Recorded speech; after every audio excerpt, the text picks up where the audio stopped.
অসহায়ত্ব কাউকে জানান দিতে নেই। কিছু জিনিস নির্ভীতে খুব অন্তরালে নিজের কাছে রেখে দিতে হয়। অসহায়ত্ব ঠিক তেমনই। বিরক্ত লাগছে, আকাশের দিকে তাকিয়ে থাকুন। চাইলে তার কাছে জমানো কথাগুলো বলে দিতে পারেন। সে আপনাকে দোষারোপ করবে না, আপনার কাছে কোনো উত্তর জানতে চাইবে না সে। তাই অসহায়ত্ব বলতে ইচ্ছে হলে ওই আকাশকে বলুন, খুব কি অসহ্য লাগছে চারপাশের সব কিছুকে? তাহলে অন্ধকার ঘর করে বালিশে মুখ গুজে থাকুন। প্রয়োজনে প্রচুর কাঁদুন। দেখবেন কাঁদলে মন হালকা হবে অনেকটাই, বুক থেকে একটা পাথর নেমে যাবে।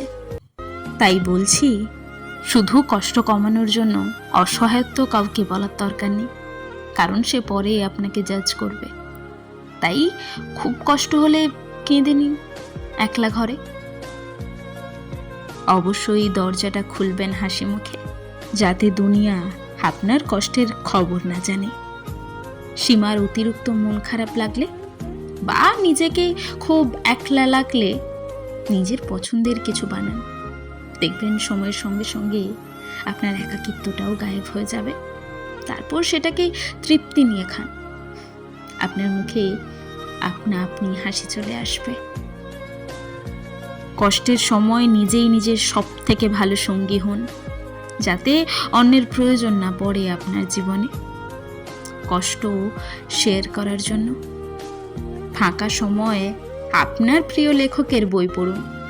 গান ভালোবাসলে অবশ্যই মাঝে মাঝে গুনগুনিয়ে গান গান। অন্যের কথা না ভেবে শুধু নিজের জন্য গান। নিজের জীবনে মোটিভেশনের অভাব হলে মোটিভেশনের জন্য ভগবান শ্রীকৃষ্ণের বাণী শুনুন। তাতে আপনার সব সমস্যার সমাধান আছে। আশা করি আপনি ঠিকই পেয়ে যাবেন। যদি আপনার সামর্থ্য থাকে, কিছু অসহায় মানুষকে সাহায্য করুন। আর নিজের কাছে নিজে বরাবরই সৎ থাকুন। মানছি সমাজ অসৎ বলতে পারে আপনাকে, তবে আয়নার সামনে দাঁড়িয়ে যেন নিজেকে নিজের অসৎ না লাগে। দেখবেন এসব করতে করতে আপনি ভালো থাকতে শিখে গেছেন। জানেন তো, এই যুগে দাঁড়িয়ে নিজের দুঃখ অন্যের সামনে বলার চেয়ে নিজেই নিজেকে সামলে নেওয়া অনেক ভালো।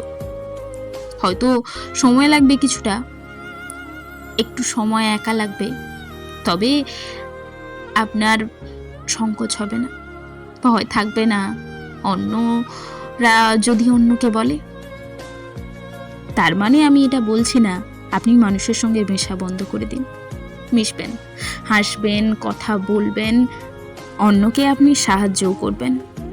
শুধু নিজের অসহায়ত্বগুলো অন্যের থেকে একটু লুকিয়ে যাবেন, এতটুকুই। কারণ আপনার অসহায়ত্ব আপনি ছাড়া কেউ বুঝবে না।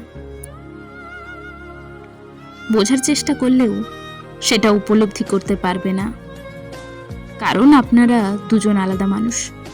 দুজনেরই বিচার ধারণ কিছুটা আলাদা।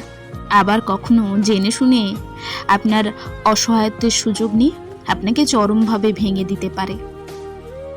হ্যাঁ, মানছি এটা একটু তিক্ত সত্য, তবে সবাই সবার অসহায়ত্বে পাশে দাঁড়ায় না, বরঞ্চ সেটার সুযোগ নিয়ে আপনার খুব বড় একটা ক্ষতি করে দিতে দ্বিতীয়বার ভাবে না। তাই অসহায়ত্বটুকু না জানানোই ভালো। সুখটা জানান হাসি মুখে, তাও আবার সীমা রেখে, কারণ নজর লেগে যেতে পারে। নিজেই নিজের বন্ধু হন সবার আগে, অন্যের উপর ডিপেন্ডেন্ট এতটাও হবেন না। আর সবকিছু বলার জিনিস নয়, কিছু জিনিস গোপন রাখতে হয়।